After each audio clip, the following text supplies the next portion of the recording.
Indian এক্সপ্রেসের 18 June 2023-এর একটা report অনুযায়ী সারা ইন্ডিয়াতে 101 মিলিয়ন মানুষ আছে যাদের ডায়াবেটিস আছে, আর এর সাথেও 136 মিলিয়ন মানুষ আছে যাদের প্রি ডায়াবেটিক, মানে ডায়াবেটিসের যা যা সিমটমস সবকটাই হতে শুরু করেছে। ইন্ডিয়াকে ডায়াবেটিক ক্যাপিটাল বলা হয় কারণ সারা পৃথিবীতে যা ডায়াবেটিস আছে তার মধ্যে 17% মানুষ ইন্ডিয়াতে আছে।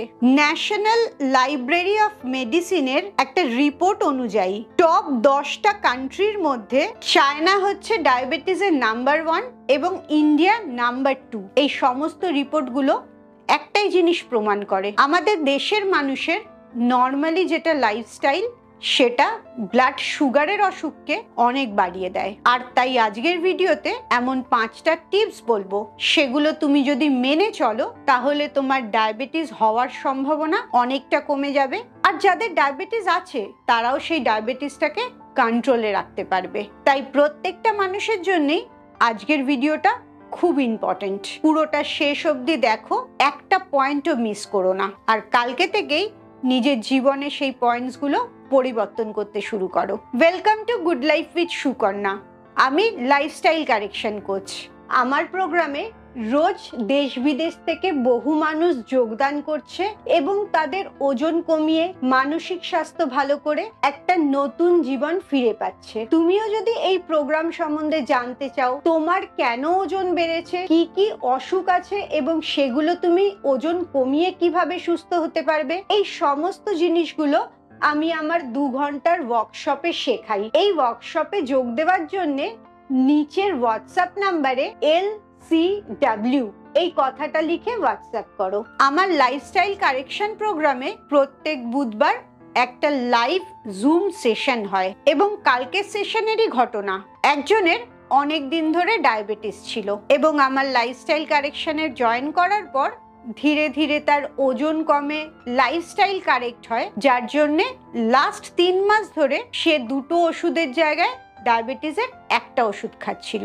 আর তাতে তার রিপোর্টে HbA1c যে রিপোর্টটা হয় সেটা 3 মাস আগে ছিল 5.7 2টো ওষুধ খেয়ে, আর 3 মাস পরে একটা ওষুধ খেয়ে 5.9 হয় এবং সে ডাক্তারের কাছে যেতে বেশ ভয় পাচ্ছিল।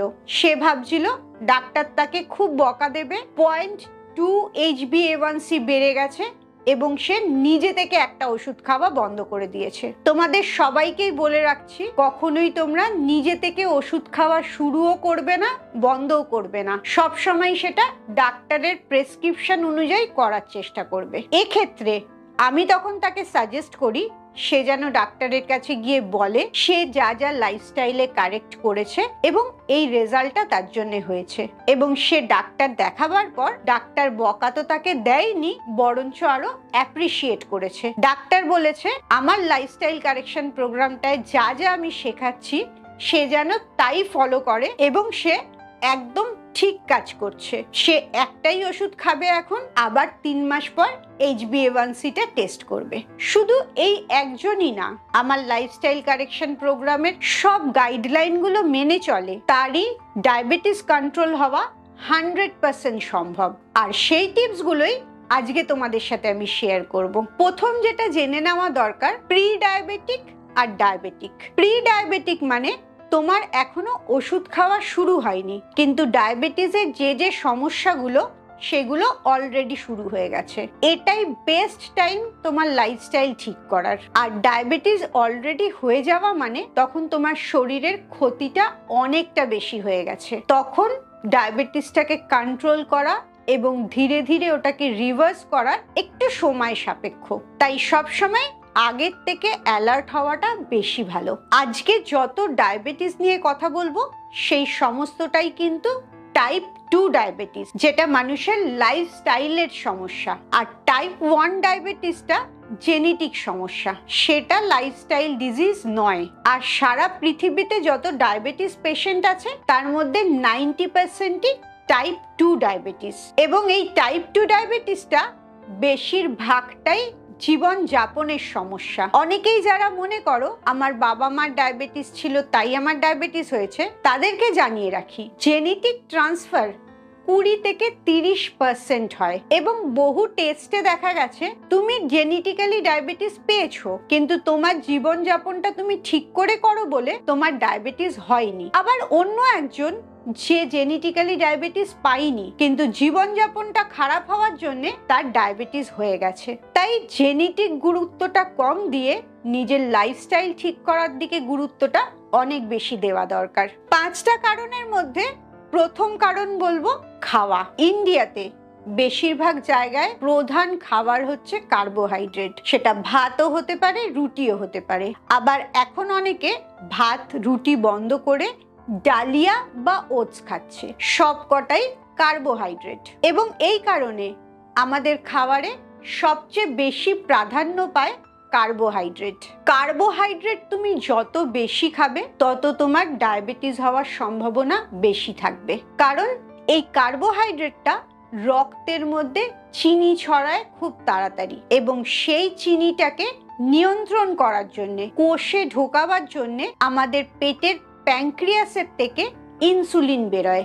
সেই ইনসুলিনটা রক্তের চিনিটাকে কোষের মধ্যে ঢোকায়। তুমি যত কার্বোহাইড্রেট খাচ্ছ তত বেশি চিনি বেরোচ্ছে এবং ইনসুলিনও তত বেশি তৈরি করতে হচ্ছে। এই অস্বাভাবিক বেশির জন্যেই তোমার প্যানক্রিয়াসটা নষ্ট হয়ে যাচ্ছে, অত ইনসুলিন তৈরি করতে পারছে না, আর তার রেজাল্ট হচ্ছে ডায়াবেটিস। ওষুধ খেয়ে ইনসুলিন বেশি তৈরি করতে হচ্ছে, না হলে ইনজেকশন দিয়ে ইনসুলিন শরীরের ভেতরে ঢোকানো হচ্ছে। তাহলে প্রথম সমস্যা শুরু হচ্ছে কার্বোহাইড্রেট থেকে। তুমি সকালবেলা ঘুম থেকে উঠে নিশ্চিন্তে চিনি ছাড়া চা খাচ্ছ, আর তার সাথে দুটো সুগার ফ্রি বিস্কিট খাচ্ছ। তুমি ভাবছো একদম চিনি খাচ্ছ না। এই জায়গাটাতেই বোঝাটা খুব দরকার। চিনি ছাড়া চায়ে কোনো মিষ্টি নেই, কিন্তু সুগার ফ্রি বিস্কিটটা তৈরি হচ্ছে ময়দা, ডালডা এই ধরনের জিনিস দিয়ে। যতই প্যাকেটের গায়ে হেলদি বিস্কিট লেখা থাকুক না কেন,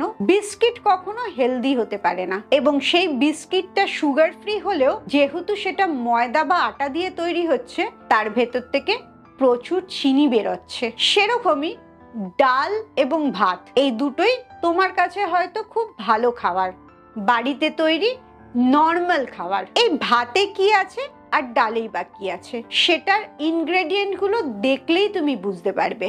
সবুজ মুগ ডাল সবচেয়ে উপকারী।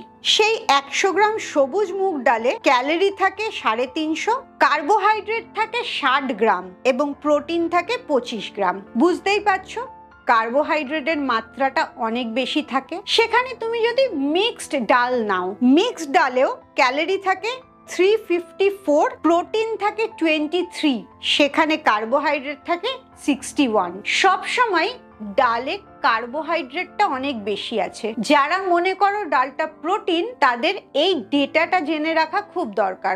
ডালটা আসলে ভালো ফাইবার যুক্ত কার্বোহাইড্রেট, সেটা কখনোই প্রোটিন না।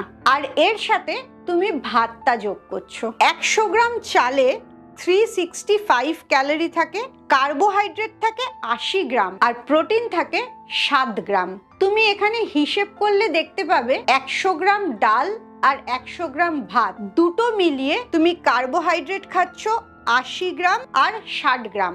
140 গ্রামের ওপরে তুমি কার্বোহাইড্রেট খাচ্ছ, আর সেখানে তুমি প্রোটিন খাচ্ছ 23 গ্রাম আর 7 গ্রাম, মানে 30 গ্রাম। 30 গ্রাম প্রোটিন আর 140 গ্রাম কার্বোহাইড্রেট, কোনো সামঞ্জস্যই থাকছে না। যত বেশি কার্বোহাইড্রেট খাবে তত বেশি তোমার রক্তে চিনি ছড়াবে, ইনসুলিন বেশি বেরাবে, আর তোমার সুগার হওয়ার সম্ভাবনা বেশি থাকবে। যারা মনে করছো এই জায়গায় রুটিটা খেলে ভালো হবে, তাদেরকে বলে রাখি একই হবে। আমার আগের একটা ভিডিও আছে ভাত ভার্সেস রুটি, এই ভিডিওর শেষে আমি সেই ভিডিওর লিঙ্কটাও দিয়ে দেব।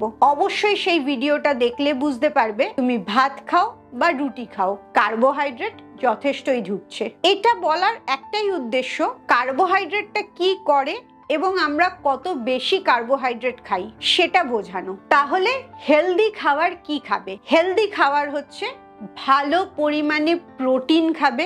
আমিষ প্রোটিনের সবচেয়ে ভালো প্রোটিন হচ্ছে ডিমের সাদা অংশটা, যে কোনো সামুদ্রিক মাছ এবং চিকেনের ব্রেস্ট পিসটা। এর থেকে ভালো আমিষ প্রোটিন আর হতেই পারে না। নিরামিষ প্রোটিনে সেখানে খেতে পারো তুমি সয়াবিন বা টোফু। প্রোটিনটা খাবারে অনেক বেশি রাখবে, এর সাথে ফাইবার যুক্ত খাবার অনেক বেশি খাবে।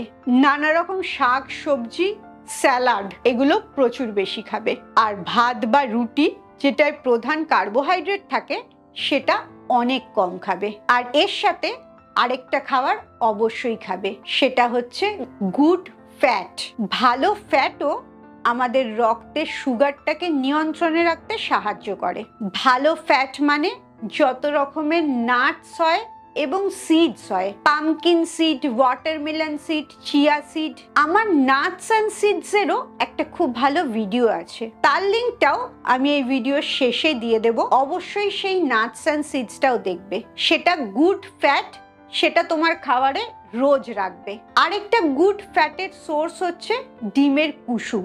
যাদের কোলেস্ট্রল আছে তারাও নিশ্চিন্তে দিনে একটা ডিম খেতে পারো। ডিমের কুসুমের কোলেস্ট্রলটা ভালো কোলেস্ট্রল, এটা তোমার হার্ট হেলথ ভালো রাখবে, ব্রেন হেলথ ভালো রাখবে, এমনকি সুগারটাকেও নিয়ন্ত্রণে রাখতে সাহায্য করবে। এরপরে আসছে নানা রকম ফল আর সবজি। সব সময় চেষ্টা করবে যে ফল আর সবজির জিআই কম আছে সেগুলো খেতে। জিআই মানে গ্লাইসেমিক ইন্ডেক্স। এই ইন্ডেক্সিংটা করা হয় রক্তে কত তাড়াতাড়ি কোন ফলটা আর সবজিটা চিনি ছড়াচ্ছে তার উপরে। যত ইন্ডেক্সের সংখ্যা কম হবে তত সেই ফল আর সবজিটা তোমার জন্য ভালো। ফলের মধ্যে আপেল, পেয়ারা, পেঁপে, কমলা লেবু এগুলো খুব ভালো ফল, এর জিআই অনেক কম। আবার সবজির মধ্যেও টমেটো, পেঁয়াজ, শসা, নানা রকম সবুজ শাক সবজি এগুলোর জিআইও অনেক কম। যখনই খিদে পাবে এগুলো যদি তুমি একটু বেশি করে খাও তাহলে তোমার রক্তে চিনিও ছড়াবে না, ব্লাড সুগারটাও নিয়ন্ত্রণে থাকবে। এই দুটো তো গেল খাওয়ার দিকটা, কিন্তু ব্লাড সুগার শুধুমাত্র খাওয়ার জন্য হয় না। আরো তিনটে যে পয়েন্ট বলবো সেগুলো সমান গুরুত্বপূর্ণ। তার প্রথম পয়েন্টটা হচ্ছে মেন্টাল স্ট্রেস। যাদের যাদের দেখবে ফাস্টিং সুগারটা অনেক বেশি বেরোচ্ছে তাদের বেশিরভাগ ক্ষেত্রেই মানসিক স্ট্রেসটা অনেক বেশি আছে। মানসিক স্ট্রেস যদি তুমি নিয়ন্ত্রণে আনতে না পারো তাহলে কখনোই ব্লাড সুগারটাও তুমি নিয়ন্ত্রণে আনতে পারবে না। এর জন্য তুমি মেডিটেশন করতে পারো, ব্রিদিং এক্সারসাইজ করতে পারো, জার্নালিং করতে পারো। নিজের মনের কথাটা, অশান্তিটা একটা খাতার মধ্যে লিখে ফেলা যাতে মন থেকে বেরিয়ে যায়। কিংবা আমার গ্র্যাটিটিউড প্র্যাকটিস কোর্সও জয়েন করতে পারো। Online gratitude practice course join করার জন্য নিচের হোয়াটসঅ্যাপ নাম্বারে জিপি লিখে হোয়াটসঅ্যাপ করো। এই মেন্টাল স্ট্রেসের জায়গাটা যত ভালো নিয়ন্ত্রণ করতে পারবে তত ভালো তোমার সুগারটা নিয়ন্ত্রণে থাকবে। এর সাথে লক্ষ্য রাখবে সারা দিনের হাঁটা চলাটা। তুমি যদি এক জায়গায় অনেকক্ষণ বসে থাকো বা দাঁড়িয়ে থাকো তাহলে তোমার শরীরটা মুভ করছে কম, তোমার মেটাবলিজমটা অনেক ধীরে হয়ে যাচ্ছে আর ব্লাড সুগারের চান্সটাও অনেক বেড়ে যাচ্ছে। তাই লক্ষ্য রাখবে সারাদিন হাঁটা চলার মধ্যে থাকতে। বিশেষ করে প্রতিটি খাবার পরে কিছুক্ষণ হাঁটবে, এতে তোমার খাবারটা হজমও হবে ভালো আর রক্তে যে সুগারটা দুম করে বেড়ে যায় সেটাও নিয়ন্ত্রণে আনতে পারবে। আর 5 নম্বর যে জিনিসটা লক্ষ্য করবে সেটা হচ্ছে একটা নিশ্চিন্তের ঘুম। আর এই নিশ্চিন্তে ঘুমাবার জন্য ঘুমাবার আগে এবং ঘুম থেকে উঠে কিছু নিয়ম মেনে চলতে হবে। যেমন ঘুমাবার আগে 1 ঘন্টা তুমি কি করছো সেটা ঠিক করে তোমার ঘুমটা কেমন হবে। এই 1 ঘন্টা শান্ত থাকবে, পজিটিভ ভাবনা চিন্তার মধ্যে থাকবে, কোনো রকম মোবাইল, ল্যাপটপ, টিভি কোনো কিছু দেখবে না, কোনো এমন অশান্তির কথাবার্তার মধ্যে ঢুকবে না যেটা তোমাকে হাইপার করে দেয়। তোমার ব্রেনটাকে যতটা পারবে শান্ত করার চেষ্টা করবে, তাহলে তোমার ঘুমটা অনেক ভালো হবে। এবং ঘুম থেকে উঠে প্রথম 1 ঘন্টা কি করবে সেটাও ঘুমাবার আগে থেকেই ঠিক করে রাখবে। ঘুমাবার সময় যদি মাথায় নিয়ে ঘুমাও কালকে সকালে অনেক কাজ আছে, অনেক তাড়াহুড়ো করে উঠতে হবে, অনেক কিছু রেডি করতে হবে, এই ভাবনাগুলো যদি তোমার সাথে থেকে যায় তাহলে ঘুমটা কখনোই শান্তির হবে না এবং সকালবেলা উঠেই তোমার স্ট্রেসটা শুরু হয়ে যাবে। তাই ঘুম থেকে ওঠার পর প্রথম 1 ঘন্টা তুমি তোমার সাথে কাটাবে, শান্তভাবে ধীরে ধীরে দিনটা শুরু করবে। এই দুটো অভ্যাস যদি তুমি ঠিক করতে পারো তাহলেই তোমার ঘুমের কোয়ালিটিটা ভালো হবে। আর ঘুমের কোয়ালিটি ভালো হওয়া মানেই তোমার হরমোনটা ঠিকঠাক কাজ করবে, ইনসুলিন স্পাইক হবে না, দুম করে অনেক বেশি খিদেও পাবে না, আর অপ্রয়োজনীয় মিষ্টি খাওয়ার ইচ্ছেটা এটাও একদম চলে যাবে। এই 5টা জিনিস যদি তুমি ঠিকঠাক করে মেনটেন করতে পারো, অবশ্যই তোমার ব্লাড সুগারটা তোমার কন্ট্রোলে থাকবে। কোন জায়গাটা তুমি সবচেয়ে বেশি ভুল করে ফেলো সেটা অবশ্যই আমাকে কমেন্টসে জানাবে। খুব ভালো থাকো, মানসিক আর শারীরিকভাবে একদম সুস্থ থাকো। আবার পরের ভিডিওতে তোমাদের সাথে দেখা হচ্ছে।